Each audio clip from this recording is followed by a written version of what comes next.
A gente falar que está sendo gravado, tá? Vou apresentar o cronograma para vocês novamente. Eu enviei no e-mail de volta porque o primeiro estava com a data errada, tá? Mas questão de conteúdo continua a mesma coisa, tá bom? Um momentinho.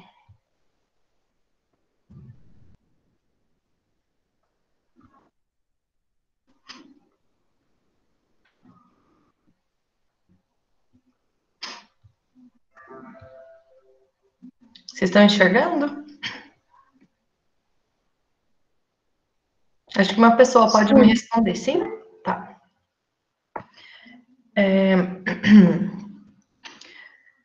Bom, então aqui, né, eu agradeço, na verdade, a todos vocês, né, por terem topado esse desafio, que é para mim também, né, mas a gente junto, a gente vai conseguindo fazer o melhor possível nesse momento, tá?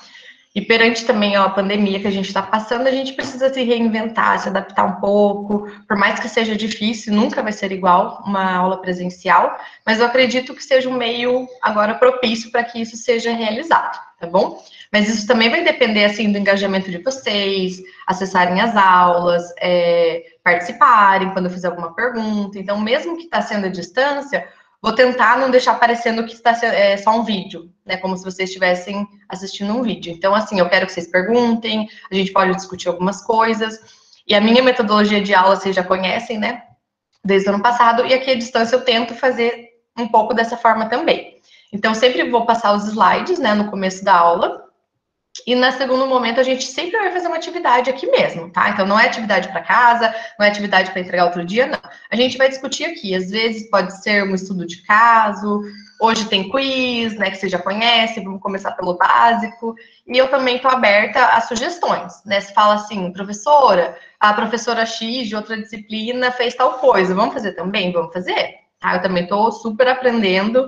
Não sei muita coisa sobre essa aula remota, mas eu estou tentando, tá bom? Então vocês podem ficar livres também para dar as sugestões.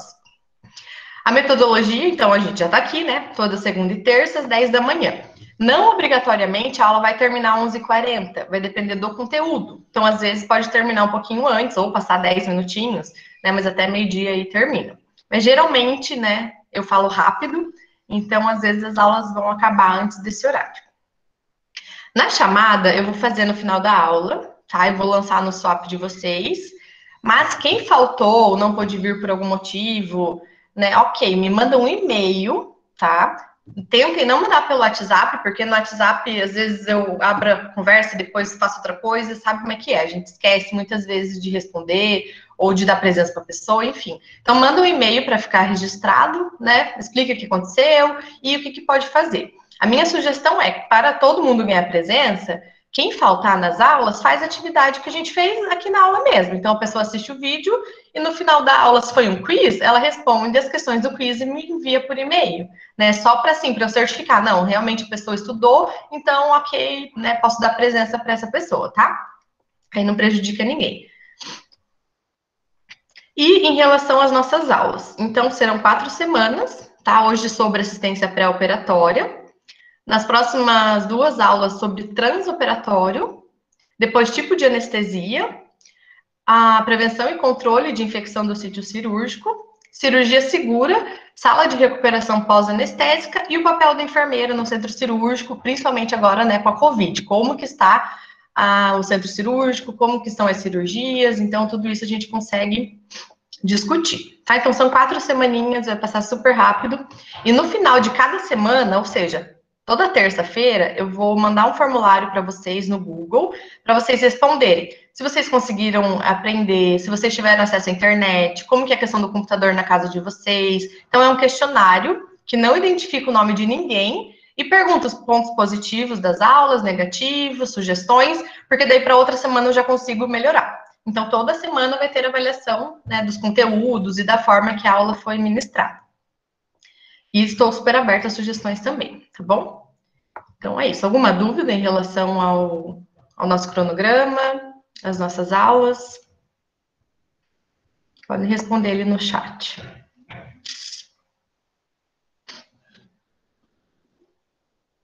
Alguma dúvida, gente?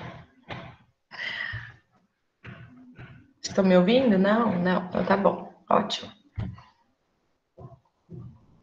Estão enxergando os slides? Alguém responde para mim, por favor? Sim. A tela cheia aí para vocês também, né?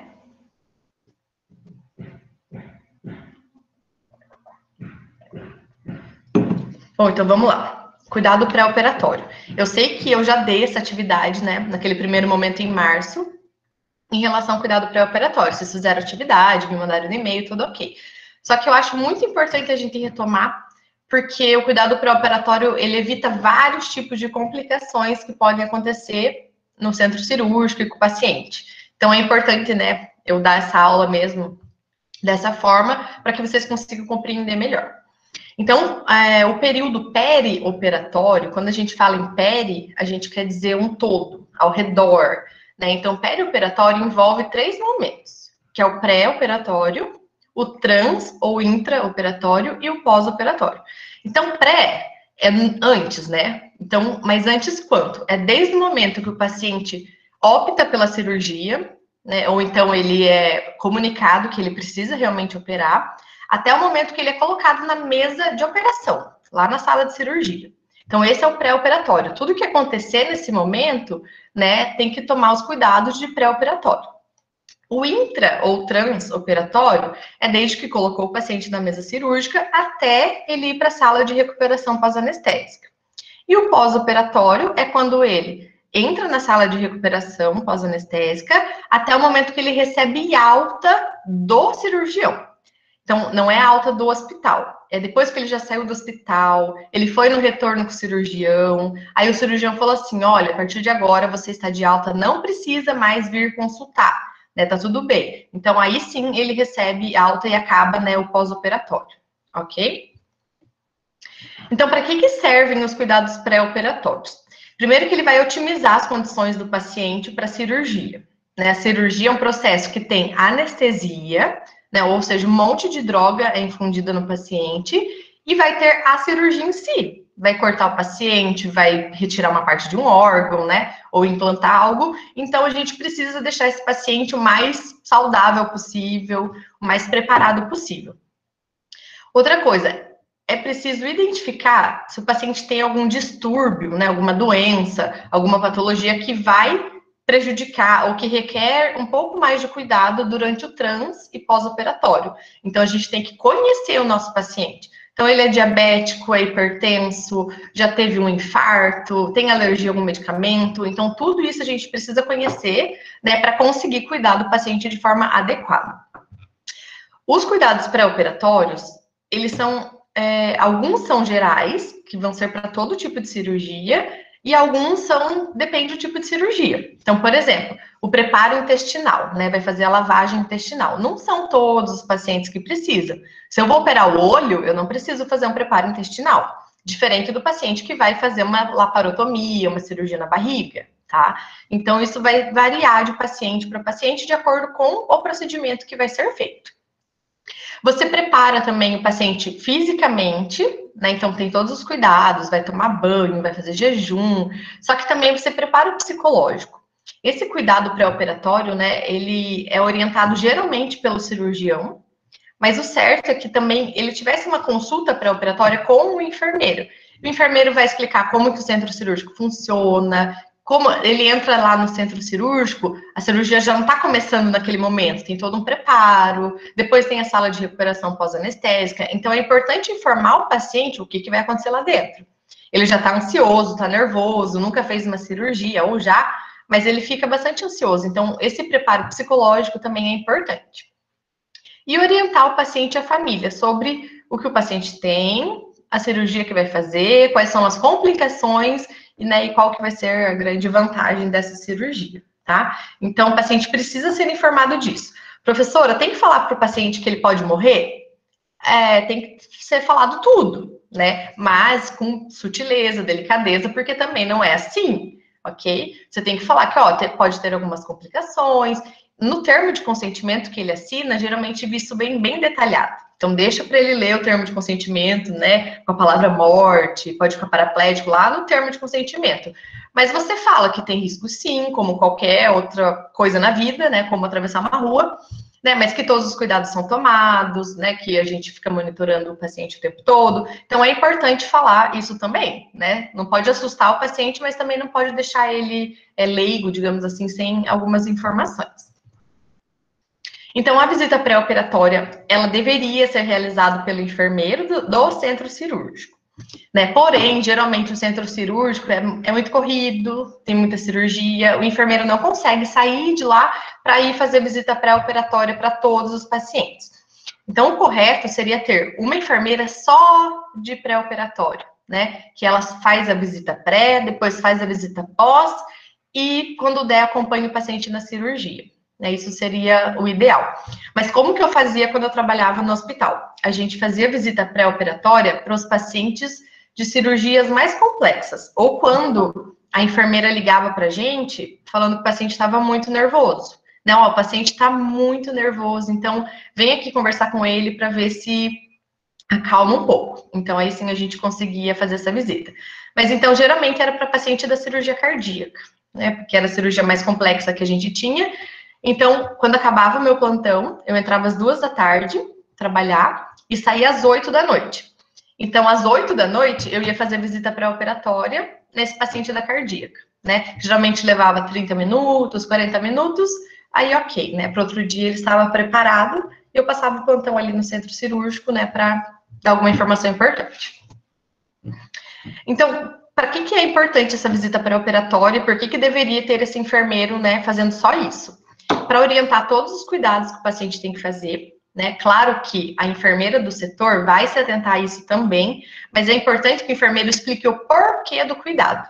Porque geralmente é falado assim: ai, senhor, sei lá, seu João, tem que ficar em jejum. Ele fala: ah, tá bom, eu vou ficar em jejum. Mas assim, como que é esse jejum? Quanto tempo é o jejum? E por que é o jejum?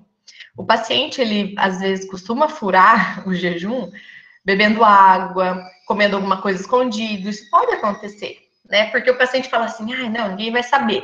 Só que ele não sabe os riscos que ele corre, por isso ele faz. Então, por isso que o enfermeiro deve explicar o motivo de cada cuidado pré-operatório. Aí ele vai entender e vai, né, pensar e vai realmente cumprir aquele cuidado. Outra coisa que a gente faz é olhar todo o prontuário do paciente, tanto para checar o nome, para ver exames, para verificar se ele está tomando algum medicamento, se já está com antibiótico. Né? Então, a gente olha o prontuário todo para conhecer o histórico. Às vezes, só perguntando para o paciente, ele esquece de dar alguma informação importante, então no prontuário provavelmente vai ter. E para ver se tem prescrita uma medicação pré-anestésica, que mais para frente eu falo sobre ela. Esclarecer todas as rotinas do centro cirúrgico, né, que sejam importantes para o paciente, você não vai ficar falando tudo, mas como que é o caminho dele lá dentro. Ver se o paciente tem dúvidas sobre qualquer coisa. E é muito importante perguntar assim, o que o senhor sabe sobre anestesia? Ele, é uma nas costas. E o senhor quer saber mais alguma coisa além disso? Aí ele fala, dói, eu fico sem mexer a perna? Ou ele vai falar assim, não, filha, não quero saber não. Aí você não fala. Né? A gente também não precisa explicar detalhadamente caso o paciente não tenha dúvida. Né? Senão você vai falar, vai colocar um tubo na sua garganta, aí vai ligar você no ventilador mecânico, a gente vai colocar propofol. Então, assim, não precisa dar detalhes. É só se o paciente tiver dúvida. Em relação à cirurgia, a mesma coisa. Você sabe o que sobre a cirurgia? Vai pôr um pino na perna. Quer saber mais alguma coisa? Não quero, tá? Eu acho que eu já entendi. Ok, tá? Isso é tanto do paciente quanto da família. Eu percebo muito que quando é criança, né, e mãe, a criança, claro que ela não vai ter muitas dúvidas, né? Mas a mãe fica cheia de dúvidas e elas perguntam muita coisa. Então, assim, não é só o paciente, a família também que vai ficar lá fora esperando, fica preocupada, então a gente também tira as dúvidas dele, ok? Prestar uma assistência de qualidade individualizada. Quando a gente faz uma visita pré, a gente conhece o paciente, a gente fica próximo, como se fosse um conhecido, um amigo, né? Você conversou, tirou dúvida, ela te falou o que estava com medo, e quando você recebe essa pessoa no centro cirúrgico, você cuida dela diferente. Porque você já viu, você já conheceu, diferente de quando eu não faço visita e os pacientes vão chegando, né? Então, assim, acaba sendo não muito humano, né? Porque você não criou um vínculo ali com aquele paciente, então acho que o teu cuidado não fica tão bom. Por isso que eu sou muito apaixonada pela visita pré-operatória e gosto bastante de fazer ela. Nossa, eu acho assim que muda totalmente o nosso objetivo e a forma que a gente cuida deles. né? No estágio, vocês vão ter essa experiência. A gente sempre faz, sempre não, né? Tem um dia que a gente faz visita pré, acompanha todo o transoperatório e depois acompanha no pós também. Então, nisso, vocês vão ver que é muito diferente o olhar que a gente tem para ele. Isso dá visibilidade para o trabalho do enfermeiro também, né? Muitas vezes o enfermeiro não é visto, não é reconhecido, ele só fica lá dentro, só fica, né, dentro do centro cirúrgico e os outros enfermeiros mesmo não veem o que ele faz, né? Só vê a hora que ele liga lá pedindo o paciente ou passando plantão. Mas é importante o enfermeiro sair, né, do setor e aparecer também para as outras unidades, sabe? Tirar dúvida, checar prontuário, perguntar sobre os exames. Então, isso cria uma relação, né, com os outros trabalhadores ali do hospital, e também eles vão ver, falam, nossa, olha, a enfermeira vem aqui, faz visita e tal, então é bem, bem interessante para isso. E traz muita satisfação, tanto para o paciente quanto para a gente, né? Eu fico, assim, muito feliz, super satisfeita quando eu consigo fazer essa visita pré-operatória. Então, como fazer essa visita? Então, tentar fazer de uma forma informal, né, no quarto do paciente ou onde ele desejar. Tem hospitais chiquérrimos, né, que tem uns halls, que tem uns lugares abertos, sabe? Pode ir lá fora. Então, onde achar melhor, assim. E maneira informal que eu falo é para não ficar utilizando termos técnicos, né, e nem ficar, assim, muito engessada. Então, acho assim, como vai fazer uma cirurgia, é importante que a pessoa confie em você. Então, você passar essa confiança e, ao mesmo tempo, mostrar que está acessível, que está aberto para conversar, ajuda bastante. Se apresenta, fala, ó, bom dia, seu Antônio, meu nome é Camila, eu sou enfermeira do centro cirúrgico e vim conversar um pouquinho com o senhor, explicar algumas coisas, tirar dúvidas e tudo mais. Estabelecer um vínculo de confiança com ele. Como eu já comentei, perguntar o que ele sabe sobre anestesia e cirurgia e o que ele quer saber, evitando essas explicações, né, além do que ele solicitar. Ser cordial, não ir com pressa, saber ouvir o paciente. Às vezes eles querem contar a história toda, né? Desde quando descobriu que tinha que operar, o que aconteceu, como que médico procurou. Então, tem pacientes que entram mais em detalhes, né? Então, por isso tem que estar com tempo disponível. Oferecer segurança e respeitar a cultura da pessoa, os valores que ela tem, religiosos, né? Tudo que for da pessoa a gente respeita. Então, a gente vai sem esse julgamento, né, de valor. Realizar anamnese e exame físico. Então, aquele roteiro enorme que a gente faz de todas as perguntas sobre tudo da vida da pessoa. E a gente faz exame físico, né, da cabeça até os pés. Normal. Analisa o prontuário, como eu falei, e aproveita para interagir com os familiares, tá? Então, isso que a gente utiliza na visita pré-operatória. Além de sempre comunicar ao enfermeiro do setor. Ó, realizei a visita pré-operatória, né? Faz alguma orientação se precisar, reforça algo. E sempre anotar no prontuário que a visita pré foi realizada. Senão o enfermeiro vai lá, realiza e não anota em local nenhum. Aí é como se ele não tivesse feito, né? Então, anota tudo certinho. Como a gente já discutiu, não sei se vocês lembram daquela aula sobre aspectos biopsicossociais do paciente cirúrgico, né? Cada um vai reagir de uma maneira totalmente diferente. Isso independe se já fez uma cirurgia antes ou não. Isso independe do sexo, religião, cultura, idade. Então, cada pessoa vai reagir de uma forma. Tem criança que reage super bem, que fala assim, está com medo? Não, tia, não tô não, tranquilo. E tem adultos, né, ou jovens que morrem de medo. Então, isso independe de qualquer coisa. E também vai muito de como a pessoa enxerga a vida, como que ela aceita as coisas da vida, como ela está lidando com aquela doença naquele momento. Então, vai variando de uma pessoa para outra.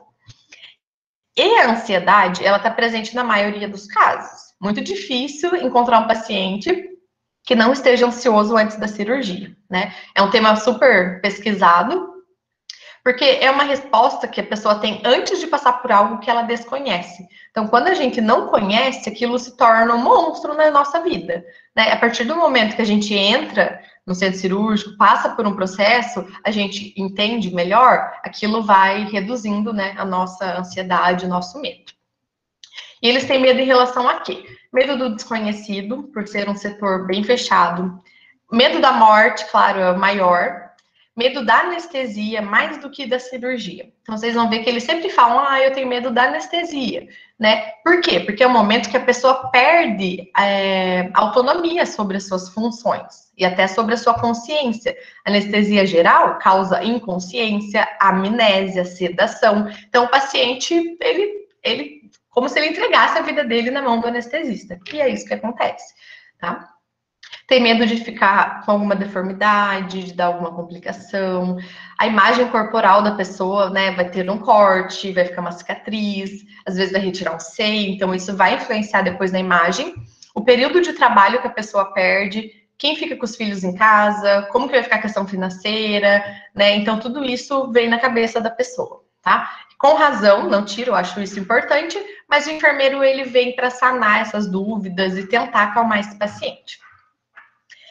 Bom, em relação aos extremos de idade, a gente sempre tem que tomar mais cuidado, né? Principalmente recém-nascidos e idosos, porque a capacidade deles de manter o equilíbrio do corpo não é tão boa quanto de uma pessoa jovem, né? Em fase adulta. Então, a gente tem que ter um pouquinho mais de cuidado nesses dois extremos de idade, tá? E aí a gente entra para a avaliação pré-operatória. Tá? Não vou retomar tudo que tem que perguntar na anamnese e nem tudo do exame físico, porque vocês já tiveram isso, né, em outros momentos, então não vale a pena repetir. Agora, o que além disso a gente precisa investigar que é importante aqui no pré-operatório? A condição nutricional do paciente. Mas, nossa, o que tem a ver nutrição com o resto da cirurgia? Tem tudo a ver. Tá? Porque o paciente espera-se que ele esteja, né, bem nutrido, porque se for um paciente totalmente emagrecido, desnutrido, desidratado, não é bom para uma cirurgia, e nem o paciente obeso. O paciente obeso, quando tem muita gordura, os anestésicos se acumulam nessa gordura, e o paciente demora muito mais tempo para voltar da anestesia, quando é geral, tá? Porque a gordura, ela puxa esses anestésicos e guarda.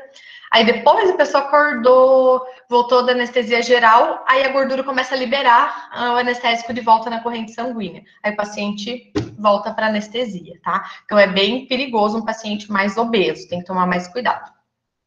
A taxa de hemoglobina e proteína do plasma é muito importante, né? A gente precisa ter bastante hemoglobina para transportar o oxigênio, né, para as células do nosso corpo.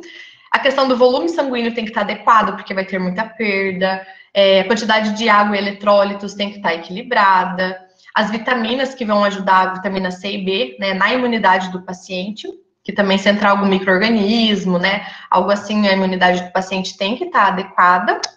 A taxa de glicose, porque quando a glicose está muito alta no sangue, isso vai prejudicar a cicatrização. E como tem um corte, precisa cicatrizar de forma adequada. E quando não cicatriza muito rápido, digamos assim, tem mais risco de dar infecção ali no local que foi operado. E o peso corporal do paciente, né? Já expliquei a questão do baixo peso ou quando está obeso. E o peso, ele serve como uma medida para administrar medicamento, né? Todos os anestésicos, eles são medidos assim. O Propofol, 5 miligramas por quilo. Então tá, quantos quilos o paciente tem? E, gente, acontece sempre. O anestesista olha para o paciente na mesa cirúrgica e fala, meu Deus, às vezes já fez um pré-anestésico, o paciente dormiu. Fala, quantos quilos vocês acham que esse paciente tem? Eles ficam perguntando para todo mundo. Será que pesa 70? Será que 85? Olha, parece comigo, acho que pesa 79. Ah, tá bom. Aí ele faz o cálculo, né? Então, isso acontece bastante. Então, pergunta para o paciente na visita pré-operatória qual que é o peso dele. Ok, questão de condição pulmonar. Então, a maioria das complicações pós-operatórias estão relacionadas, né, com o pulmão. Então, por isso, a gente tem que ver no pré-operatório se esse pulmão tá bom, né, tá fazendo a troca de forma correta. E também a gente já fala para o paciente exercitar a respiração profunda. Porque quando ele voltar da anestesia, a gente vai pedir para ele respirar fundo, puxar bem o ar, soltar o ar com bastante calma, para ajudar nessa troca gasosa. Tá? Então, já ensina ele a fazer esse exercício respiratório, né, de puxar o ar com calma e soltar, uma respiração mais profunda, para que o pulmão dele, né, esteja melhor preparado, digamos assim. E também evitar o fumo. É claro, né, pessoa fumante, ela vai ter o pulmão mais prejudicado. Então, assim, como que eu avalio essa condição pulmonar? Então, você vai perguntar para o paciente se ele fuma, se ele tem asma, se ele já teve ou tem algum problema respiratório, tá? E daí você orienta os exercícios pulmonares para ele. Não, a tosse vem depois eu falo.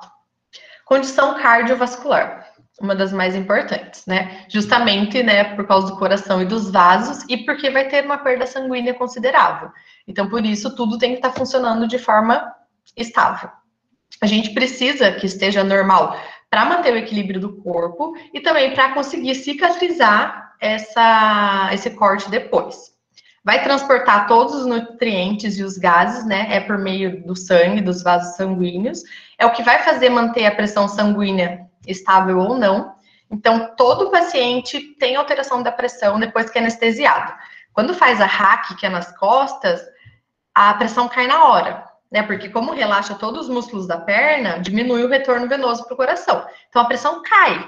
Então, assim, o paciente tem que, né, ter uma capacidade ali de conseguir manter essa homeostase aí até na pressão arterial.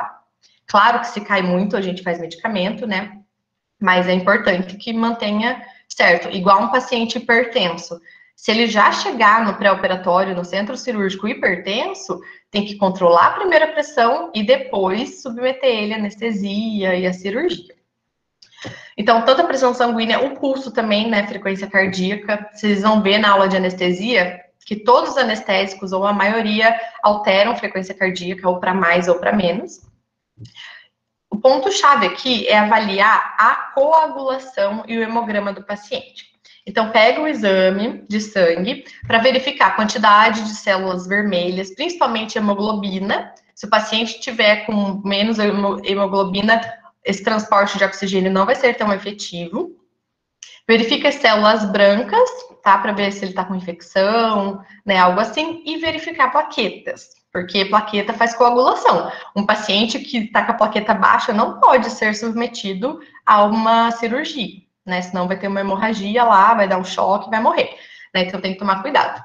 E existe exame de coagulograma, né? Que isso verifica quanto tempo que o paciente demora para começar o sangue a coagular, né? E finalizar essa coagulação. Geralmente em torno de 2, 3 minutos. Então tem que ver se o paciente está adequado para isso. Se não tiver, ele não pode nem fazer a raquianestesia. Às vezes, precisa mudar a anestesia, o tipo, né, de acordo com esse exame de coagulograma do paciente. Condição circulatória das extremidades, então verificar a perfusão periférica, né, verificar a temperatura das extremidades, para ver se está chegando esse suporte, né, de sangue nesses locais, tá? Senão, às vezes, a gente amarra um braço do paciente, ele já tem um problema de circulação, a hora que vai ver a pontinha do dedo toda preta, né, necrosa, tem que tomar cuidado. E verificar a presença de varizes também. As condições neurológicas do paciente, elas são avaliadas porque os anestésicos agem no sistema nervoso central, né? Então, a maioria ele vai causar amnésia, vai causar hipnose, o paciente rebaixa o nível de consciência mesmo, fica sonolento, dorme, não lembra o que acontece. Então, por isso, a condição neurológica deve estar preservada. Condição renal, né? Então, a maioria não, alguns são liberados, né, pela parte renal, mas a maioria acaba sendo pelo fígado mesmo. Só que o rim, ele ajuda no equilíbrio hidroeletrolítico. Não sei se vocês já tiveram essa aula em clínica médica, né? Mas o pulmão e o rim, eles fazem um equilíbrio, ok? Então, assim, o rim tem que estar funcionando bem para conseguir manter esse equilíbrio do corpo, ok? Dessa parte, tanto hídrica, né? Na liberação de água ou retenção do líquido, como na parte dos eletrolíticos também. Então, nisso você consegue verificar pela anamnese e verifica o exame de urina que o paciente tenha feito também, tá? E as condições hepáticas, né? Então, o fígado, a gente sabe que ele faz múltiplas funções, e aqui no centro cirúrgico, principalmente anestésica, né? Ele é super importante, porque ele vai metabolizar a maioria das drogas anestésicas que forem injetadas. Além disso, eles têm influência na coagulação do paciente, na manutenção do nível de glicose do sangue e de proteínas, o metabolismo de drogas, já falei, e a gente verifica por meio clínico, né, mas principalmente laboratorial. Então, quando o médico ele faz a primeira consulta, ele já vai pedir vários exames pré-operatórios, aí o paciente faz e daí a gente consegue analisar também os resultados. E quais são esses exames? Os mais comuns: urina tipo 1, coagulograma é obrigatório, a tipagem sanguínea, para verificar se o paciente, qual é o tipo sanguíneo, caso ele precise receber uma bolsa de sangue. Hemograma completo também, isso é bem básico. O parasitológico de fezes depende, não é sempre, tá? Raio-x de tórax e eletrocardiograma. O eletro, ele geralmente é solicitado para pacientes acima de 40 anos ou 50 anos, dependendo do hospital. Cada hospital estipula a sua regra para isso. Mas o eletro, gente, nossa, eu já vi muita cirurgia cancelar porque não tinha o eletro. Então, assim, o anestesista, ele fala assim, cadê o eletro do paciente? O paciente já está no centro cirúrgico, aí você fala, o doutor não fez, não tem. Fala, então pode cancelar a cirurgia.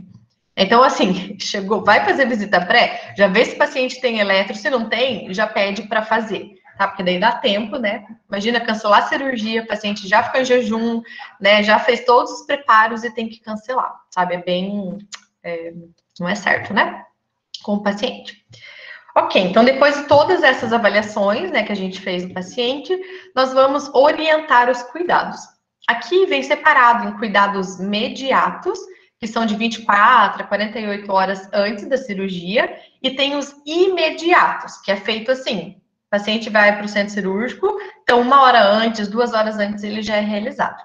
Mas independente, né, dessa classificação mediato ou imediato, o importante é vocês entenderem quais são os cuidados e para que eles servem.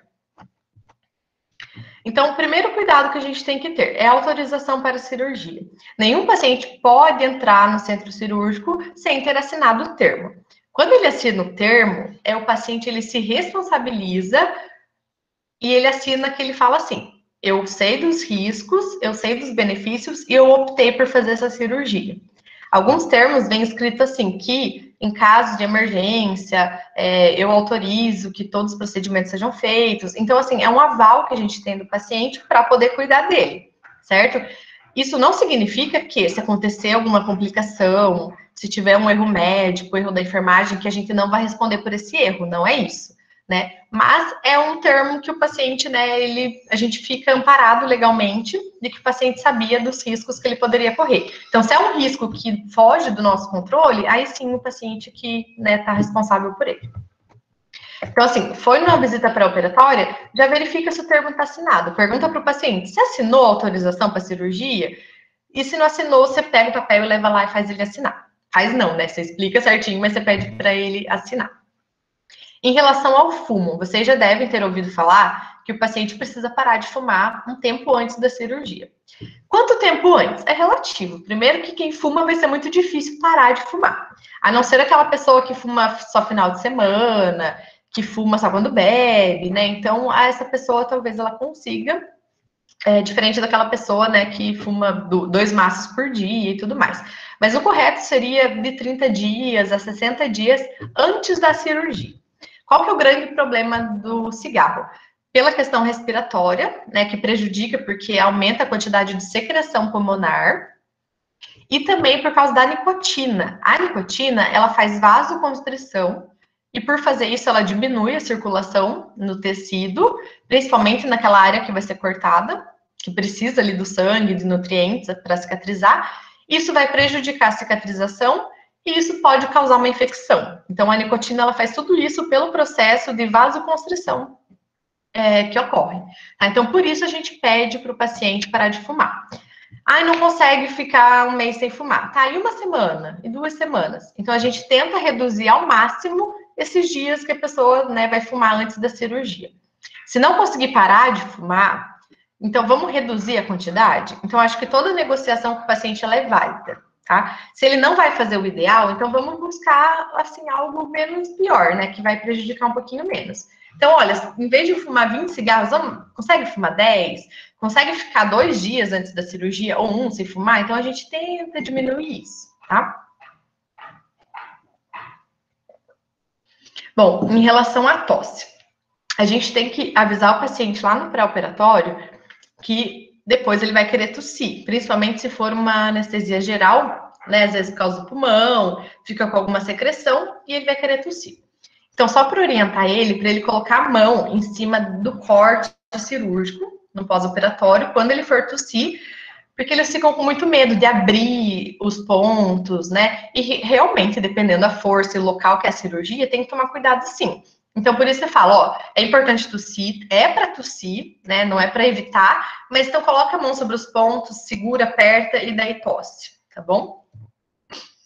estimular os movimentos do paciente. Então, no pré-operatório, vocês também avisam o paciente que ele vai precisar levantar o mais rápido possível, que ele precisa se movimentar o mais rápido possível, para evitar a formação de trombose, né? Porque a trombose, ela causa o paciente fica muito tempo na mesa operatória, com o músculo relaxado, né? Então a circulação, ela fica comprometida, e depois que volta do pós, o paciente ainda quer ficar 2 dias lá na cama, deitado, sem levantar. Então, o risco de trombose aumenta muito.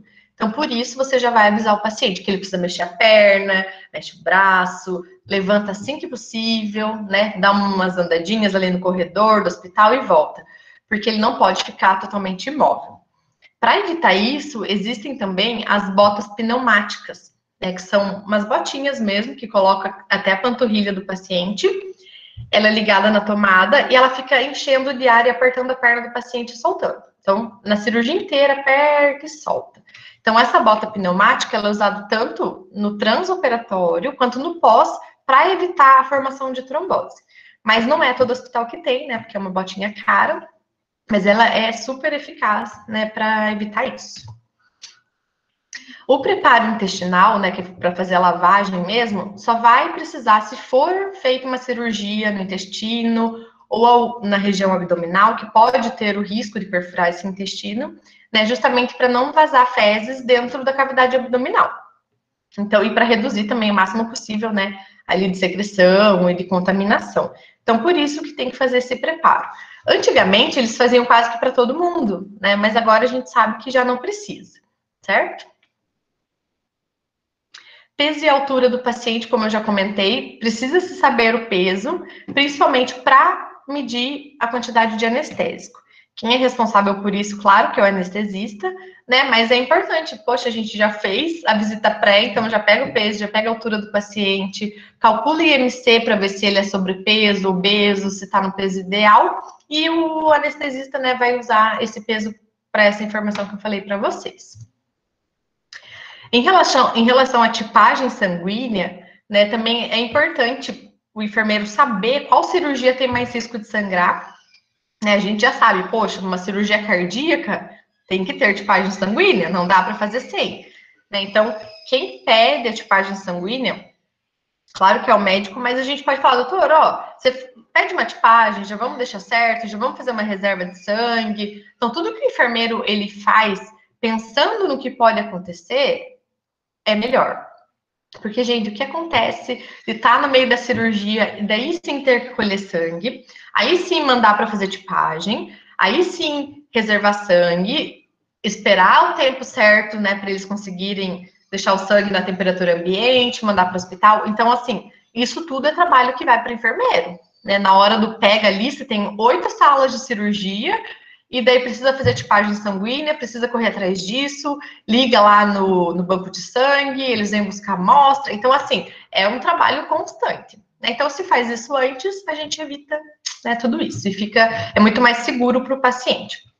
Isso não significa que uma cirurgia pequena não vá precisar de sangue. Ah, não, uma cirurgia pequena não vai sangrar. Às vezes sangra, depende da condição do paciente, da idade, né? Então, às vezes pode sangrar sim. Tá? Nunca subestimem uma cirurgia só por ela. Ah, é uma cirurgia simples, vai dar tudo certo. Então tem que tomar cuidado, tá? Que não é bem assim. Orientação do paciente, acho que a gente já comentou bastante sobre isso, né? Que também entra lá no cuidado imediato, porque pode ser feito um dia antes, pode ser feito uma semana antes, se quiser. Né? Então essa orientação, essa visita pré não precisa ser feita 1 hora antes da cirurgia, nem dá. Né? Ela tem que ser feita um tempo antes. E aí a gente chega no jejum. Quem já fez cirurgia sabe, né? Até para fazer um exame, a gente tem que fazer jejum. E tem as recomendações da Associação Americana de Anestesiologia, que recomenda qual que é o tempo de jejum correto para cada tipo de alimento que você ingere. O que acontece é que todo mundo usa o parâmetro de 8 horas ou mais, né? Então, assim, é diferente se você toma uma água, quanto tempo que aquela água vai demorar para sair do seu estômago, uma sopa e um hambúrguer ou um arroz com feijão e carne, né? Então, isso é diferente o tempo de digestão. Mas todo mundo orienta assim, 8 horas de jejum. Tem médico que fala 12 horas de jejum. E quando fala isso, fala assim, de comida e de água. Então, o paciente fica 12 horas sem beber água e 12 horas sem comer nada. Então, ele já chega lá na cirurgia com hipoglicemia, né? Já não tem nutrientes correndo no sangue direito, né? Então, as condições dele já não são muito boas. Para que faz o jejum? Faz o jejum para não ter nada no estômago, nenhum resíduo de alimento no estômago, na hora que for fazer cirurgia. Porque se o paciente tiver com o estômago cheio, vai relaxar músculo, né? Vai movimentar o paciente, tem medicamento que dá tontura e dá náusea, aí o paciente vai querer vomitar. E como ele perde o reflexo, principalmente de tosse, pode ir todo esse conteúdo para o pulmão e fazer uma pneumonia aspirativa. Então, para evitar a broncoaspiração, para isso não ir para o pulmão e prejudicar totalmente o paciente, prefere-se que o estômago esteja vazio. Então, por isso que faz o jejum. Qual que é o tempo certo, então, professora? É assim, para dietas líquidas, né? Tudo que é líquido, água, é um suco, é um chá, de 2 a 4 horas de jejum. Então, isso significa que se eu vou operar meio-dia, eu posso beber um copo de água, 8 da manhã, 9 da manhã, tá? E não preciso ficar sem beber água desde o dia anterior. Para dietas leves, né? É uma sopinha, é uma vitamina, mais de 6 horas. E daí para dieta geral mesmo é acima de 8 horas, tá? Mas o que acontece? É muito difícil ensinar isso para o paciente e ele gravar isso. Né? Então, se você falar, olha, dieta líquida de 2 a 4, dieta leve 6, dieta geral 8, não, pronto, já confundiu tudo, o paciente vai comer e vai operar. Né? Então, para isso a gente fala 8 horas. Mas isso significa que eu sou enfermeira do setor, o paciente vai operar tarde e está falando para mim que está com muita sede. Poxa, pede um chá para ele, sabe? Um pouco, dá um copo de água, senão eles vão no banheiro e bebem tudo escondido. Né? Então é legal avisar o paciente dessas possibilidades, principalmente em relação à água, né, para quebrar um pouco desse tabu, tá bom? E assim, tem alguns estudos que mostram que dar tipo uma vitamina para o paciente 2 horas antes da cirurgia é muito benéfico, que ajuda até a reduzir a quantidade que tem no estômago, digamos assim, que ajuda na digestão mais rápida e dá nutrientes para o paciente, então ele vai para a cirurgia, né, melhor nutrido, digamos assim. Então tem estudos que estão vendo essa possibilidade, tá? De abreviar esse jejum e de fornecer nutrientes para o paciente até 2 horas antes. É bem interessante. Prof, Oi. a Ângela perguntou se esses parâmetros de tempo de dieta são para todas as cirurgias. Sim, qualquer cirurgia, tá? Não importa se é cirurgia do coração, se é do pulmão, se vai tirar o apêndice, é do olho, o tempo é igual para todos, tá? Por isso que eu falei, o jejum é uma coisa que é igual para todo mundo, independente do tipo de cirurgia. Geralmente é mais para anestesia RAC, peridural, geral. Se for anestesia local, geralmente não precisa do jejum, tá? Mas, pela experiência que eu tenho, já aconteceu de ser anestesia local e chega na hora, a anestesia não pega direito, o paciente está com muita dor, aí o anestesista faz outro tipo de anestesia. Tá? Então, acho assim que para prevenir qualquer coisa, até o paciente da anestesia local, seria ideal ele ficar em jejum, tá bom? Só por conta disso, que pode reverter o tipo de anestesia. E assim, o que acontece? Vários hospitais, às vezes, deixam os pacientes 12 horas em jejum, 18, 24, 48 horas, principalmente o paciente que vai fazer cirurgia ortopédica. Porque geralmente as ortopédicas, elas não são uma cirurgia de emergência, né, se não for uma fratura exposta, e é uma cirurgia que entra na fila lá da urgência e que assim, ai, pareceu algo mais urgente, entra antes. Ah, depois faz ortopédica, passa para amanhã. E nisso o paciente vai ficando em jejum. Né? Ninguém avisa o setor. Oi, olha, hoje não vai dar para operar ele, pode dar comida, opera só amanhã. Né? Então falta essa comunicação e o paciente fica em jejum muito tempo. Se quiserem ver se é verdade, só procurar artigo, né, sobre o jejum pré-operatório, que vocês vão ver assim, o absurdo que é. Tá? O repouso, eu sei que é muito difícil a pessoa dormir uma noite anterior, né, que vai fazer cirurgia, mas ela precisa ter esse momento de conforto, né, relaxar e tentar dormir se ela conseguir. Quando a gente não dorme direito, no outro dia a gente acorda mal, indisposto, mal-humorado, né? Então assim, tudo no nosso corpo parece que não flui direito. Então, é importante para o paciente que vai operar que ele esteja bem descansado também, tá? Por mais que ele vá dormir na hora da cirurgia.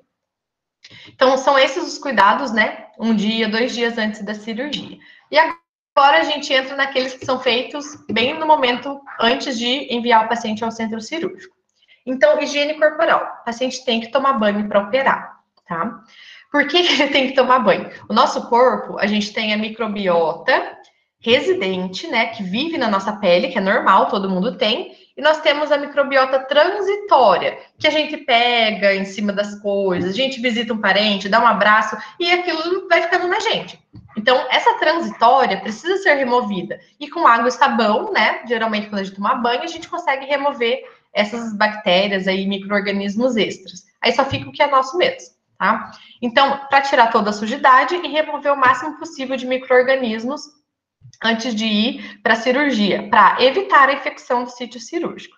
Quando eu falo em sítio cirúrgico, é o local da operação. É a pele, a camada muscular embaixo e o órgão, tá? Tudo ali onde é manipulado, é cortado, a gente chama de sítio cirúrgico. E pode ser feito com sabonete e água comum ou com clorexidina, tá? Quando que a gente usa um, quando que usa o outro?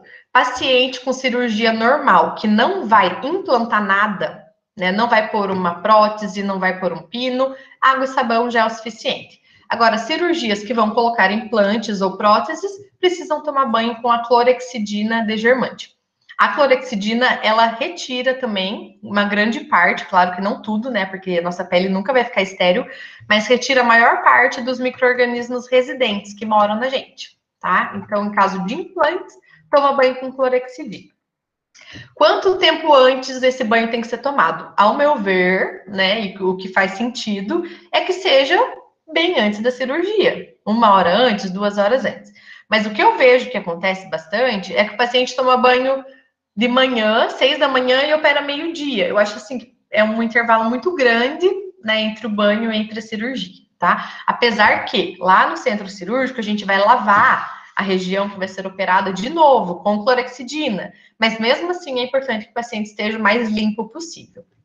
Então é algo que eu tenho até vontade de pesquisar, né, para ver se quantas horas antes é seguro esse paciente tomar banho ou não.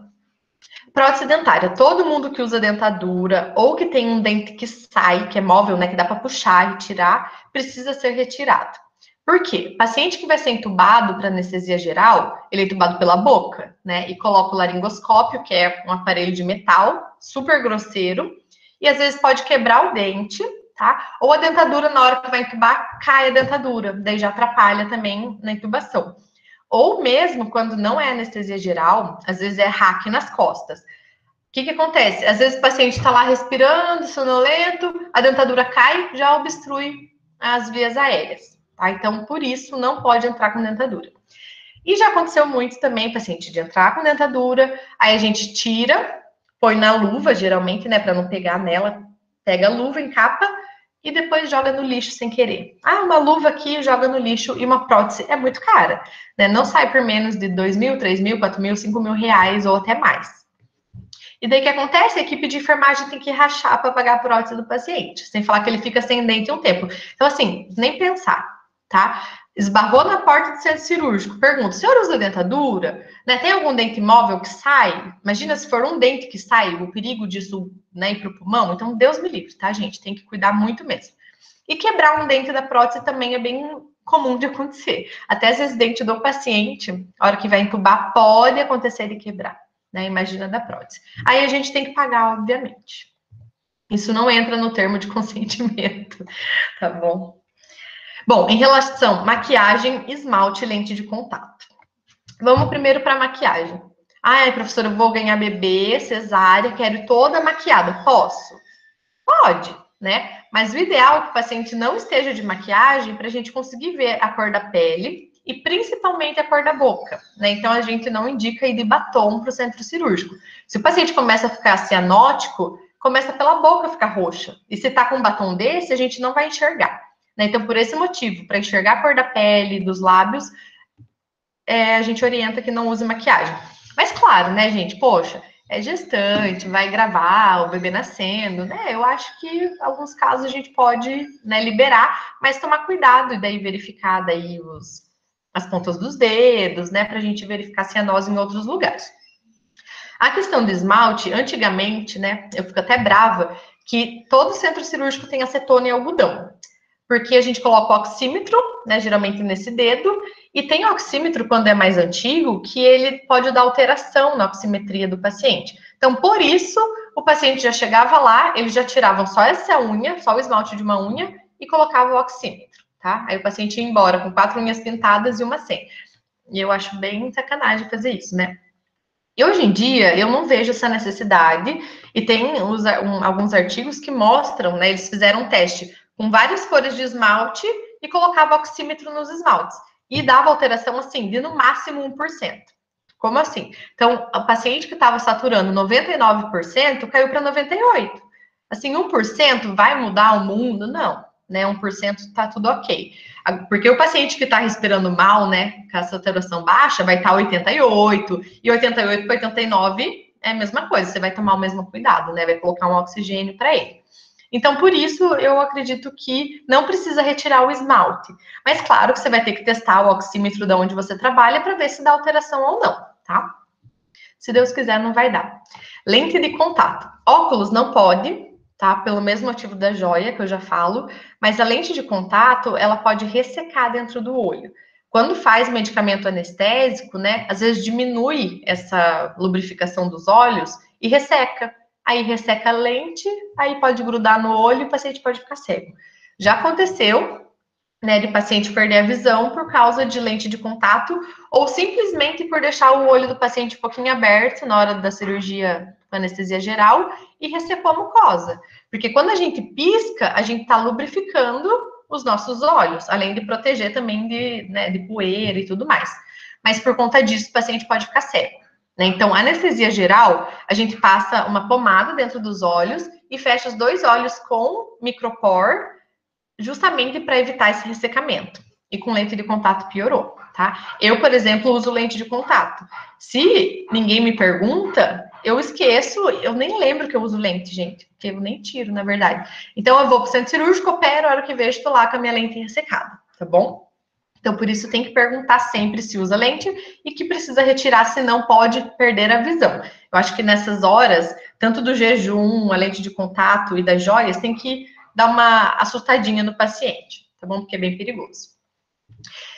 Por que não pode de brinco para o centro cirúrgico, nem de colar, nem de aliança, nem anel, nada? Quando a gente fala joias e adornos, a gente está falando disso, tá? Não podemos ir porque a gente usa um bisturi elétrico que é ligado na tomada e que a corrente elétrica passa dentro do nosso corpo. E vocês sabem que a eletricidade, ela vai buscar esses metais, né, para conseguir sair, porque o metal ele puxa essa eletricidade. Então, se eu tô fazendo uma cirurgia na barriga, tô com um brinco, pode ser que essa eletricidade saia pela minha orelha e vai queimar. Então, para evitar queimadura, a gente pede para o paciente retirar todas as joias, todos os adornos. Prof, é um piercing no nariz, tem que tirar. Tá? Ah, é um piercing escondido lá não sei na onde. Tem que pedir para o paciente tirar.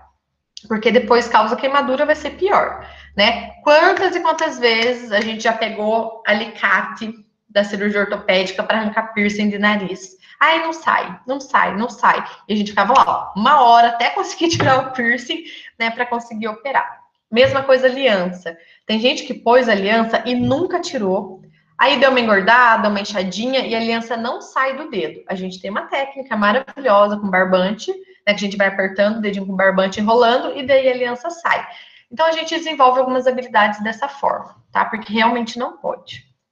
Quando a gente for falar do bisturi elétrico na outra aula, eu explico algumas diferenças, né, e algumas exceções. Mas, assim, de jeito nenhum, tá? Melhor prevenir do que depois ter alguma complicação. E é super comum ter queimadura por causa desse tipo de bisturi, tá? Então, vamos evitar o máximo possível. Verificar sinais vitais, né? É bem óbvio que um paciente que está hipertenso, taquicárdico, né? Ele precisa regular esses sinais vitais para depois ser submetido ao procedimento, justamente porque os anestésicos, eles alteram demais os sinais vitais, tá? Então, sempre verificar. Eu falo, paciente, lá no setor, a gente verifica, Mas antes também de anestesiar o paciente, monitora ele e verifica sinais vitais também. Porque às vezes no setor ele estava calmo, entrou no centro cirúrgico, a pressão pode ir lá em cima, tá? Então a gente sempre verifica. Aí a gente chega na medicação pré-anestésica. A medicação pré-anestésica é um comprimidinho, tá? Que o paciente toma lá no setor. Ele tem que estar no prontuário do paciente prescrito pelo médico, não necessariamente pelo anestesista, tá? Tem hospitais que revezam os anestesistas, nem sempre são os mesmos, nem sempre o que faz a consulta pré-anestésica é o médico que vai anestesiar. Então, assim, não importa quem prescreveu, né? Mas o certo é que seja prescrito para todos os pacientes, até para a criança. A criança daí toma um xaropinho de medicação pré-anestésica. O que esse pré-anestésico ele faz? Ele já produz amnésia e causa uma leve sedação no paciente. Tem paciente que é mais sensível ao pré-anestésico, outros nem tanto. Então, tem uns que já tomam, daí passam uns 30 minutos já dormem, e tem uns que não, ficam acordados. Mas, gente, eu já tomei, e assim, nossa, fiquei muito leve, sabe? Super tranquila. Eu tava com medo, lógico, né? Mas foi algo assim que ajudou muito. E ajuda a esquecer também, né, o que acontecer depois lá dentro do centro cirúrgico. Muitos pacientes têm esse relato, né? Ah, você lembra como que foi no centro cirúrgico? Ai, nossa, não lembro. Então, por quê? Porque causa amnésia mesmo. Não só o pré-anestésico, como outras drogas também. Já ajuda a diminuir a dor, vai potencializar os efeitos dos próximos anestésicos, né, que vão ser administrados. Ele diminui a quantidade de secreção no pulmão e diminui a quantidade de resíduo gástrico também. Então, a medicação pré-anestésica não é só para reduzir a ansiedade, né? Ela tem esses vários outros benefícios. E, por último, ela reduz a ansiedade, né? Então, é um mix aí, né? Um medicamento que todo mundo deveria tomar antes da cirurgia por fazer tudo isso. Em relação à punção venosa, como a maioria das drogas são administradas pela veia, né, o paciente tem que estar com uma veia boa. O que é uma veia boa? Bom calibre, de preferência evitar, né? Eu sei que a de bom calibre fica aqui na fossa cubital, no meio do braço, mas evitar esses lugares que dobram, né? Porque às vezes o paciente vai ficar com o braço mais dobradinho e daí para de pingar a medicação e o soro. Então, tentar uma veia, né, num local mais acessível, de preferência, claro, que no braço, né? Se for um paciente com uma veia no pé, não vai dar certo. Até porque os braços ficam bem perto do anestesista, sempre os braços ficam, né, abertos, então precisa ter um bom calibre. Alguns medicamentos anestésicos, se a veia estourar com eles ali, pode até causar necrose, como é o caso do Propofol. O Propofol é uma droguinha branca, né, um líquido branco, parece um leite, que é administrado no paciente. E elas são muito, como que eu posso falar, irritantes para a veia. Então, não é, se for uma veia muito fininha, ela pode, né, dar alguma flebite, alguma coisa, mas se a veia estourar, pode até causar necrose. Então, por conta disso, precisamos de uma ótima veia. E qual que é o calibre mínimo aceitável, né, para ir para uma cirurgia? É o abacate 20. Então, que é o abacate rosa, que está aparecendo aí na foto. Então, é o mínimo aceitável para ir para uma cirurgia. Não pode usar o 22, não pode usar o 24, para adulto, no caso, né? Criança pode, porque é muito fininho, né? Então, se precisar correr um sangue, né, pode obstruir mais fácil. Então, às vezes, não aguenta a quantidade de medicamento que é colocado ali. Então, por isso, tem que ser pelo menos abacate 20. Se conseguir um 18, perfeito. 16, perfeito. Cirurgia cardíaca, 14, tá? 16 ou 14. Tem que ser um calibre bem maior, ok? Mas pelo menos o 20. Não precisa nem perguntar. Tricotomia. Tricotomia é remoção dos pelos. Antigamente fazia tricotomia em casa, falava, olha, raspa o pelo antes de vir. Ou então, no setor de internação, no pré-operatório, o enfermeiro ia lá fazer a tricotomia. Agora, a orientação mudou e só faz tricotomia se precisar. Então, a gente sabe que o pelo, ele é muito sujo, né? Ele tem muito micro-organismos e por isso é perigoso até dar uma infecção no paciente. Então, é uma mulher, vai operar a perna, mas tem bem pouquinho pelo, não precisa tirar. Agora, é um homem que vai operar o tórax aqui, é muito, muito, muito, muito peludo. Aí sim precisa fazer tricotomia, tá? Então, tem que avaliar bem essa necessidade. A tricotomia não precisa ser feita, tipo assim, no peito inteiro do paciente, se ele for operar esse local, e sim ao redor ali da cirurgia, tá? Então, o mínimo possível, né, ao redor do corte, que também não precisa tirar todo o pelo. E precisa ser feito o mais próximo possível da cirurgia. Então, deve ser feito dentro do centro cirúrgico, mas não na sala de operação, porque a sala de operação é um local, né, super limpo, é uma zona a zona estéril, que a gente chama. Então, tem que fazer a tricotomia numa sala pré-anestésica lá. Né? Leva o paciente nessa sala, faz a tricotomia, daí encaminha para a sala de operação, tá? Mas o mais próximo possível da cirurgia. Porque quando a gente faz tricotomia, né, geralmente fica alguma porta de entrada. Então, para evitar essa infecção, né, já vai lá, já lava e já vai fazer a cirurgia. E não pode usar lâmina de barbear. E o paciente em casa usa o quê? A lâmina, né? Ele vai passar uma gilete lá e a gilete faz microescoriações na pele, né? Porque é uma lâmina raspando assim na pele. Então, ela tira várias camadas que a gente acaba nem vendo que tirou. Então, por conta disso, tem que utilizar aqueles aparelhos elétricos de tirar pelo. Tá bom? Que são os tricotomizadores. E alguns outros cuidadinhos que tem que ter, né, antes do paciente para lá, é pôr sempre camisola nele, com abertura para trás. Gente, é até feio, às vezes tem paciente que vai andando para o centro cirúrgico, tá parecendo a bunda do paciente, assim, é desumano, né, isso também não pode acontecer.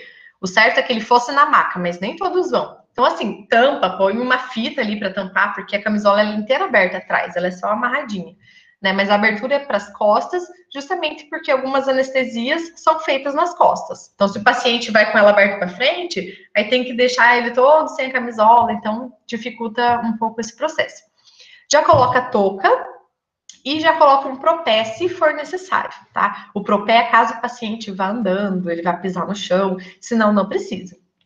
Pedir para o paciente esvaziar a bexiga antes, né? Então, ó, tenta fazer xixi, né? Justamente para não ocorrer isso durante o processo, né, cirúrgico. Leva com ele todo o prontuário, todos os exames, imagem de raio-x, tudo tem que ir junto com o paciente. Registrar no prontuário os cuidados pré-operatórios. Geralmente, agora, por causa da segurança do paciente, tem um checklist de cuidado pré-operatório. Então, o enfermeiro que vai encaminhar esse paciente, né, checa, vai fazendo um X em todos os cuidados, justamente para não esquecer nenhum. Verificar, dar um apoio emocional e espiritual para o paciente, caso seja necessário, tá? Eu tomei a medicação pré-anestésica, só que o que mais me deixou calma foi a questão espiritual, né? Porque antes de eu ir para o centro cirúrgico, eu falei, mãe, abre a Bíblia aí e abre uma página. Eu gosto de fazer assim, abrir uma página e ver o que está escrito. Aí estava escrito assim, eu ouvi sua oração e seu desejo será feito. E eu tinha, tipo, orado antes pedindo uma coisa, né, que é segredo. E daí minha mãe abriu e estava escrito isso, tipo, fica tranquila que seu pedido vai ser feito. Aí pronto, e foi mesmo, entende? Então, assim, nossa, eu fui super calma. Então, essa parte espiritual, ela também é muito importante. Independente da religião, né, é sempre importante oferecer isso para o paciente. Olha, você quer fazer uma oração antes, né, quer ouvir uma música, alguma coisa, porque isso ajuda bastante. E encaminhar o paciente na maca com as grades elevadas, por causa da medicação pré-anestésica, que pode dar sonolência, então, para o paciente não chegar a cair. Ok? Alguma dúvida até aqui, gente? Responde no chat para mim. Se quiserem fazer alguma pergunta. Não? Prof, quando a neurocirurgia necessariamente raspa o cabelo? A maioria das vezes, tá? Como que acontece com a neurocirurgia? Diferente das outras, né, que a gente raspa o pelo antes, com o paciente acordado, na neuro, para causar um pouco menos de impacto e para ser mais humano, a gente anestesia primeiro e depois passa a maquininha, mas só no local que vai operar. Então, assim, o mínimo possível, então, a gente preserva, sabe? Abre todo o cabelo, prende e faz a tricotomia só aonde vai ser operado, tá? Mas é com o paciente anestesiado, porque é um processo bem difícil, né? Já vai operar a cabeça, então precisa fazer isso, tá? Bom, o da Ângela já foi respondido. Acho que é isso. Tá, vou passar algumas informações para vocês agora, mas só a nível de conhecimento mesmo, tá? Não é algo que o enfermeiro precise fazer, mas para vocês saberem que é feito porque o anestesista faz, né? Então, assim, às vezes na sala de cirurgia ele pode perguntar algo, comentar. Então, assim, opa, tá, tô sabendo o que isso significa, né? Para não ficar perdido. Então, essa avaliação pré-anestésica, né, feita pelo anestesista, ele também verifica tudo que eu falei para vocês. Faz anamnese, exame físico, vê resultado de exame, faz as orientações, né? Então, é parecido. O que muda? Que eles fazem uma avaliação das vias aéreas diferente, né? Justamente porque vai precisar entubar. Então, eles veem essa questão do pescoço, da boca, e também prescrevem o medicamento. Então, essa é a diferença básica, tá? E eles fazem uma classificação, que também é da Sociedade Americana de Anestesiologia, que a gente chama de classificação ASA. Então, tem paciente ASA 1, ASA 2, ASA 3. E o que isso significa? É se a pessoa tem comorbidade ou não, basicamente, tá? Então, as pessoas mais saudáveis, sem doenças associadas, vai ter a classificação ASA 1. E sempre no prontuário de anestesia, que o anestesista preenche durante a cirurgia, vai ter lá asa 1, asa 2, asa 3. Então, você tem que olhar o asa e saber o que é. O asa 2 é uma pessoa que tem uma doença, né? Mas, assim, é muito leve, é muito controlada, né? Não vai prejudicar e nem causar um risco maior para a cirurgia. Asa 3 são doenças sistêmicas mais moderadas, que pode ter uma limitação funcional. Às vezes o paciente já teve um infarto, né? E tem alguma... esqueci o nome, mas fez cateterismo, né? Então já é alguma coisa que o anestesista tem que ficar mais de olho, né? Porque é mais perigoso. O ASA 4, ele tem uma doença grave que corre maior risco de vida. Então, essa classificação, quando a gente olha, a gente já sabe, poxa, esse paciente tem mais risco. O paciente ASA 1, nossa, é um paciente super tranquilo, tá? O ASA 5, aí já é um paciente que é só para cuidados paliativos mesmo, né? Aquele paciente moribundo que a gente fala. Então, assim, a cirurgia não vai mudar a expectativa de vida dele, mas vai dar um conforto, como, por exemplo, fazer uma traqueostomia. O paciente acamado, né, tá com câncer em fase terminal. Para ele não ficar com o tubo na boca, eles fazem uma traqueostomia, tá? Então, assim, já sabe-se, né, como que esse paciente vai evoluir, né? Não vai ter uma melhora, e sim um conforto. E o ASA 6 é o paciente que está em morte cerebral e que vai fazer doação de órgãos no centro cirúrgico, tá? Então, você viu o ASA 5 e o ASA 6, você já sabe que são pacientes, né, terminais. Enquanto os outros, ele vai ver o risco mesmo do paciente em relação à anestesia. E quando é uma cirurgia de emergência, né, que chegou no centro cirúrgico, nem deu tempo de fazer visita pré, aí coloca-se a classificação E, né, que é de emergência, ou seja, você não sabe o ASA dele porque não teve como avaliar isso antes. Além disso, é feito o teste de Malampati pelo anestesista. É só pedir para o paciente abrir a boca, tá? Abre a boca, analisa. Se aparece, né, dá para enxergar as amígdalas, todo o céu da boca, garganta, classe 1. Se fica um pouco mais, né, tampado, classe 2. Se enxerga só um pedacinho da garganta, classe 3. E se não enxerga nada, classe 4. Isso vai entrar numa escala para ver se o paciente é fácil de intubar ou ele tem difícil intubação, tá? É muito mais fácil intubar o paciente de classe 1, né? Passar um tubo ali que você tá até enxergando, né? Do que aquele paciente que tem a classe 4.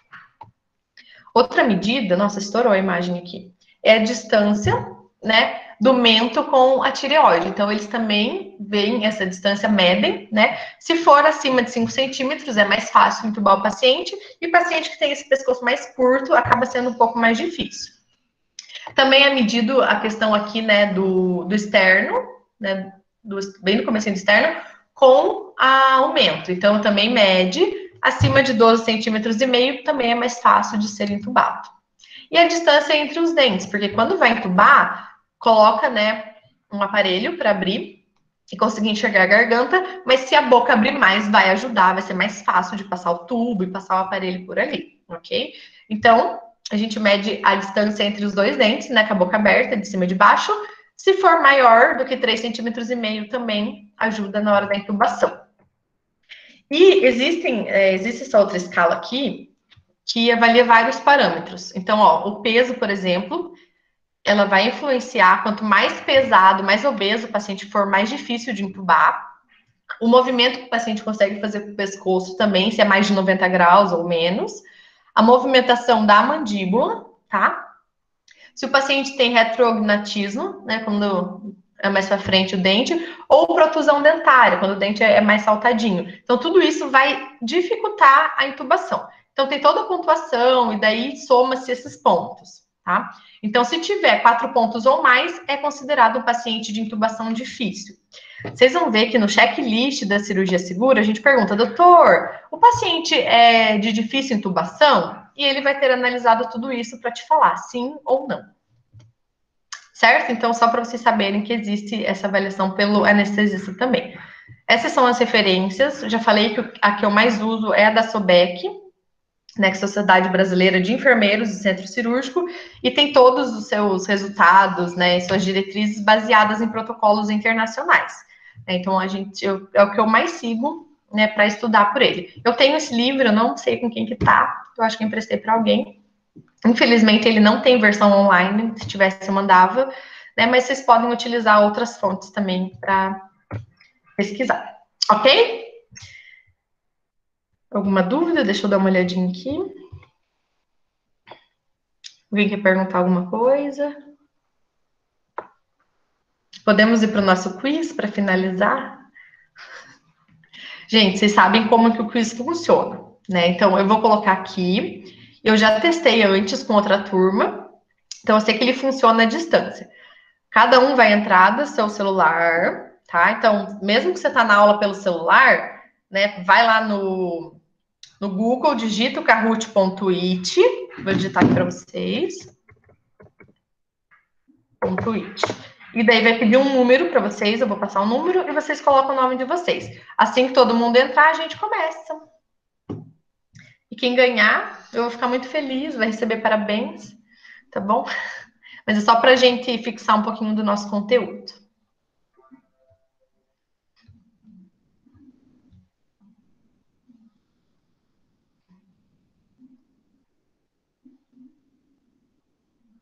Ixi. Ô, prof, dá certo fazer pelo notebook ou tem que ser pelo celular? Ah, não, acho que dá certo sim. Pode ser. Entrando no site, tá tudo certo.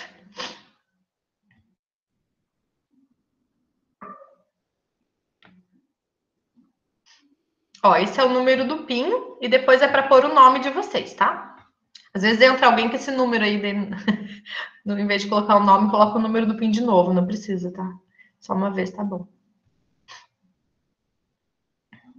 Ó, estão enxergando o número? Isso, deu certo.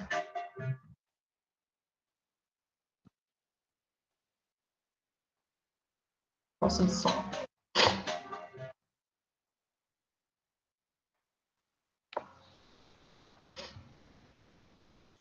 Nossa, vocês são muito rápidos.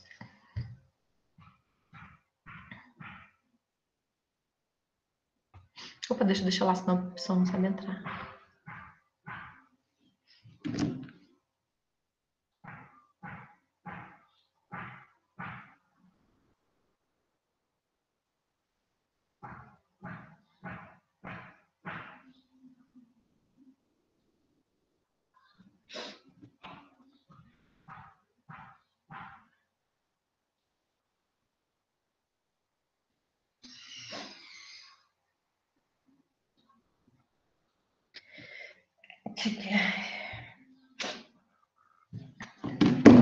28. Vamos ver se tem mais gente. Tem mais 10 ainda que não entraram.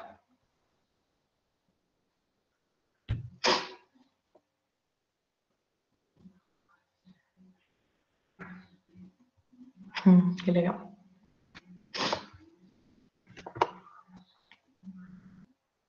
Os slides da aula já estão no e-mail de vocês, tá? Acho que chegou 3 aulas dessa.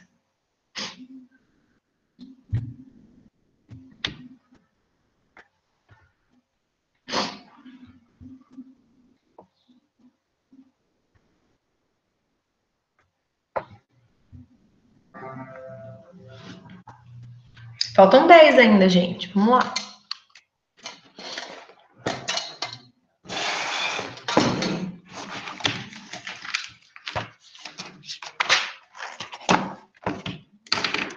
Alguém tá com dificuldade de internet, que não vai conseguir entrar, alguma coisa assim?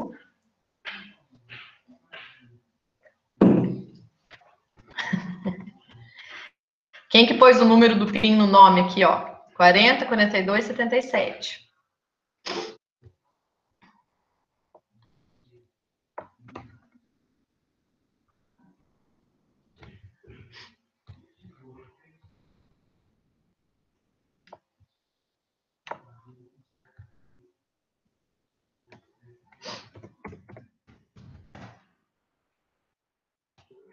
Podemos começar? Acho que quem entrou, entrou, né? Deixei o nome aqui, o número no chat, porque daí, se alguém quiser entrar depois, pode entrar, ok? Alguém dá um ok para mim, vamos? Beleza. Espera eu, ai meu Deus. Então vai, Gabi. Nossa, agora aumentou.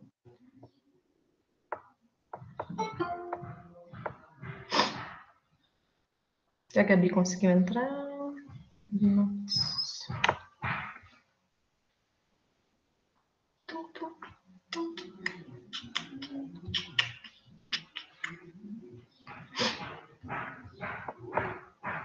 Tá, vamos esperar um pouquinho. Tem pessoal que tá tentando entrar aqui que não conseguiu ainda.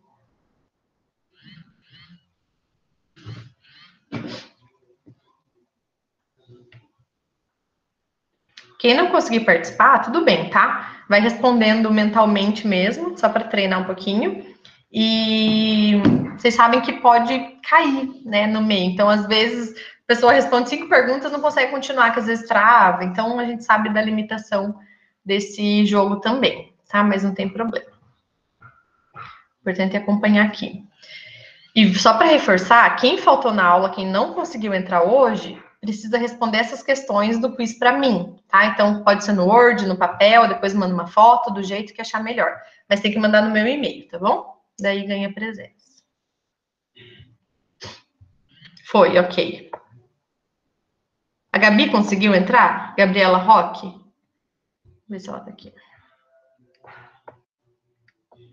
Ela pediu para esperar.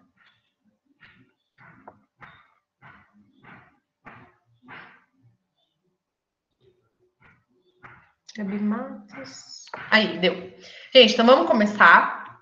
Eu vou ler a pergunta para vocês, mas não se desesperem que a pergunta ela aparece aqui na frente primeiro e depois ela fica lá em cima, tá? Lembrando que vocês têm que apertar a cor correspondente à resposta correta. Para vocês não vai aparecer a resposta escrita, só vai aparecer a cor. Então vocês apertam na cor. Quem que ganha mais ponto? Quem responde certo e quem responder mais rápido. Né? Então, às vezes, você respondeu tudo certo, mas você demorou 20 segundos para apertar, aquela que demorou 2 segundos vai na tua frente e vai ganhar mais ponto, tá bom? Agora eu não vou conseguir mais ver o chat, então qualquer coisa vocês falam com a voz mesmo. Bora lá. 10 perguntinhas bem básicas. O pré-operatório se inicia quando o paciente...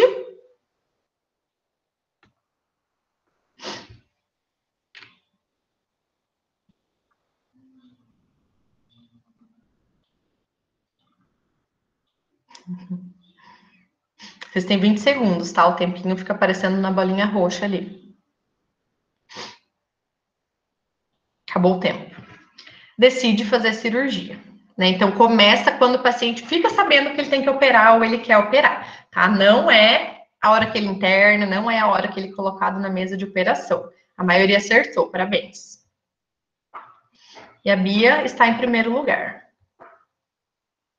Próximo. A nicotina retarda o processo de cicatrização, pois faz.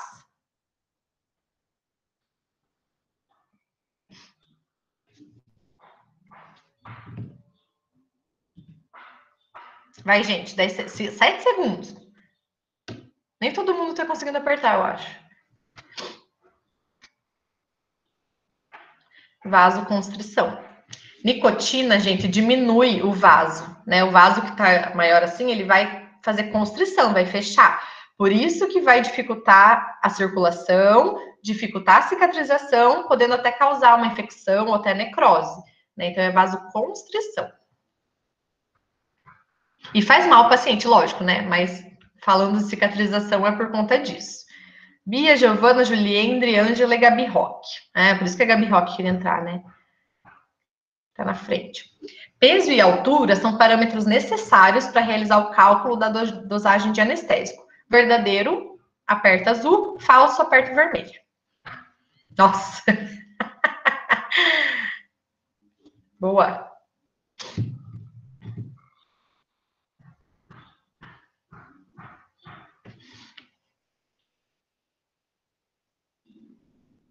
Verdadeiro, gente. Parabéns. Que orgulho. Oi. Professor, travou. Ah, tá. Travou. Quem tá falando? Aí, a Karen. Tá. Ai, que triste. É, Às vezes Eu volta, não às vezes consegui não. responder nenhuma. Ah, tá bom. Mas acontece. Ó, quando aparece foguinho aqui, ó, é porque tá respondendo super rápido. A Bia tá feroz. A recomendação da ASA para jejum de dieta líquida é de quantas horas? Tem dieta líquida, dieta leve e dieta geral, tá? É a primeirinha lá.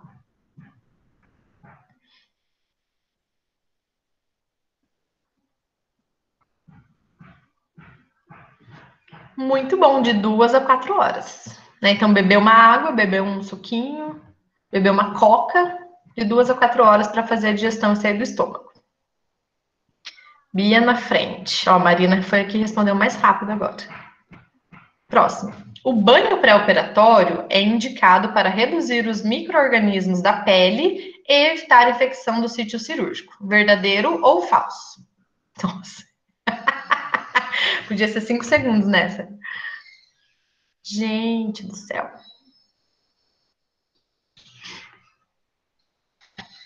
Acho que todos responderam, né? Muito bem, gente. Que orgulho. Todo mundo acertou. Bia, Giovana, Juliandre e Ângela. E 8 jogadores foram muito rápidos. A retirada de adornos é um cuidado que evita.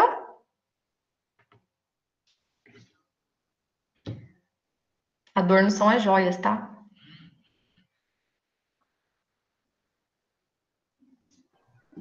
O meu travou também, prof. Quem tá falando? Ângela, Tá bom. Ai, que triste. acabou de travar. Vê se volta. Espera um pouquinho, às vezes volta. Tá bom. Queimaduras. Então, lembra que as joias podem causar queimadura por causa do bisturi elétrico, tá? Não que a gente não corra risco de perder, perder esse adorno do paciente, né? Mas não é por conta disso que a gente tira. Ó, agora a Giovana passou a Bia. Corre aí, Bia, para ganhar. O principal objetivo do jejum é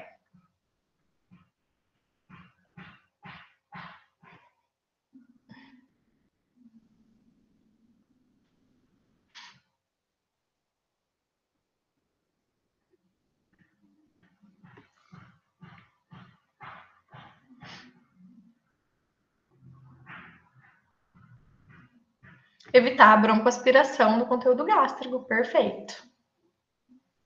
O único motivo que a gente faz também. O calibre mínimo aceitável para punção em paciente cirúrgico é.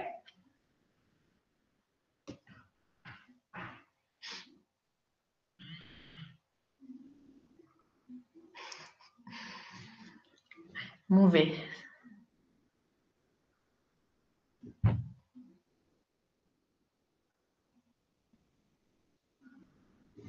Ai, muito bem, gente. Abocate 20. Lembrando, né, que do abocate, quanto maior o número, menor calibre ele tem. Então, por isso que o 22 e o 24 são mais finos e 16, 18, 20 é mais grosso, tá? Então, no mínimo 20. Mas se quiser usar um calibre maior, tem que ser o 18, ou maior 16, maior ainda o 14. Do contrário, né? Só para confundir a cabeça da gente. A medicação pré-anestésica, o que ela faz?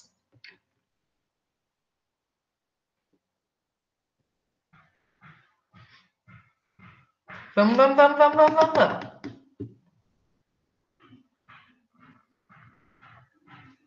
5 segundos.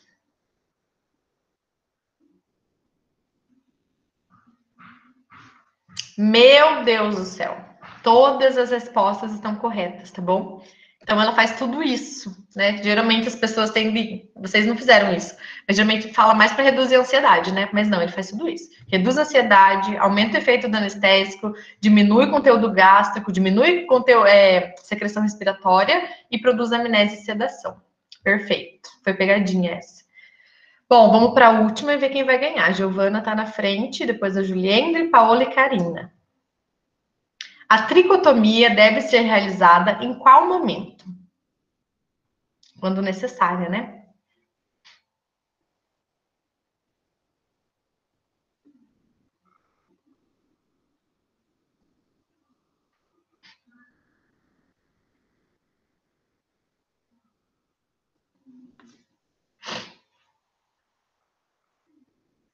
Muito bem, gente. Dentro do centro cirúrgico, mas não na sala de operação. Na prática, acontece muito dentro da sala de operação, porque tem centro cirúrgico que não tem uma salinha pré-anestésica ou não vai fazer no corredor, né, do centro cirúrgico. Então, às vezes acontece de ser dentro da sala de operação, tá? Mas ainda é menos pior do que se for na casa do paciente com lâmina, né? Então, importante ver isso. E a ganhadora foi Giovana, parabéns em primeiro lugar, Juliene em segundo e Paulo em terceiro. Parabéns para todo mundo que participou, né? Se errou, eu acho que quando a gente erra, a gente aprende mais, a gente nunca mais vai esquecer. Pessoal, era isso, né? 11h33, faltam 7 minutos. Se alguém tiver alguma pergunta, né, pode perguntar. Se não tiver pergunta, não saiam que eu vou anotar o nome de vocês. Agora que eu lembrei. Será que não tem como baixar a lista de chamada aqui? No outro que eu uso tem como. Deixa eu ver.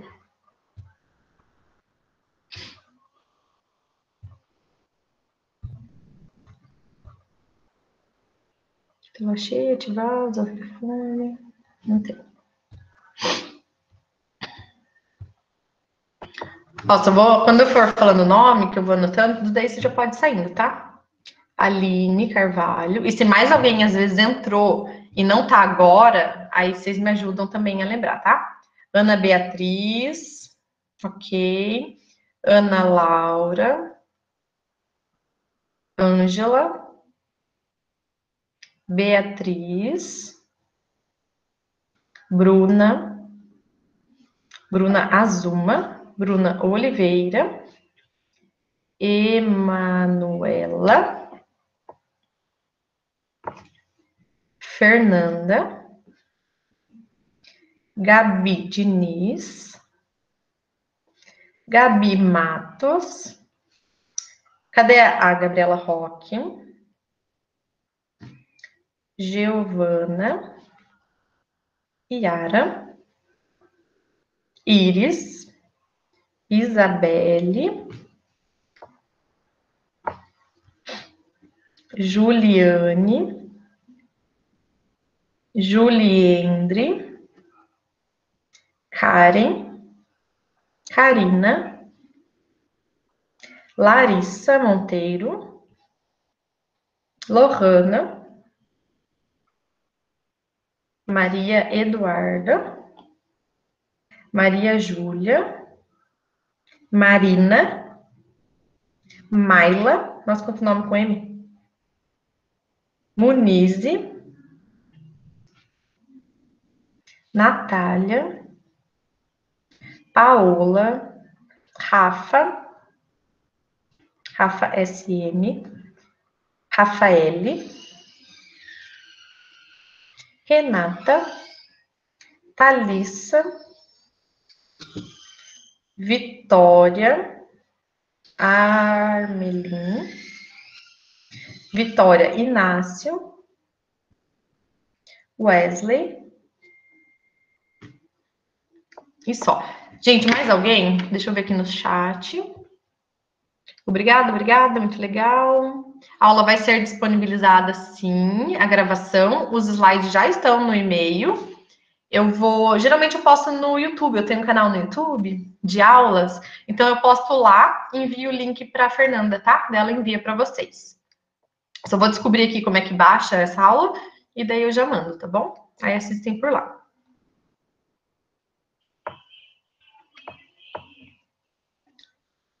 Vamos esperar assim, ok. É muito chique.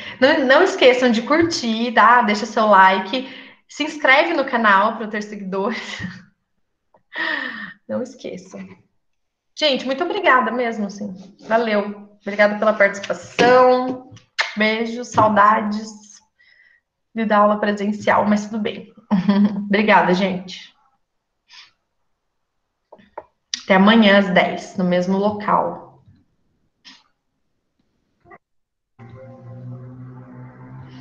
Deixa eu parar de gravar, né? Que já deu.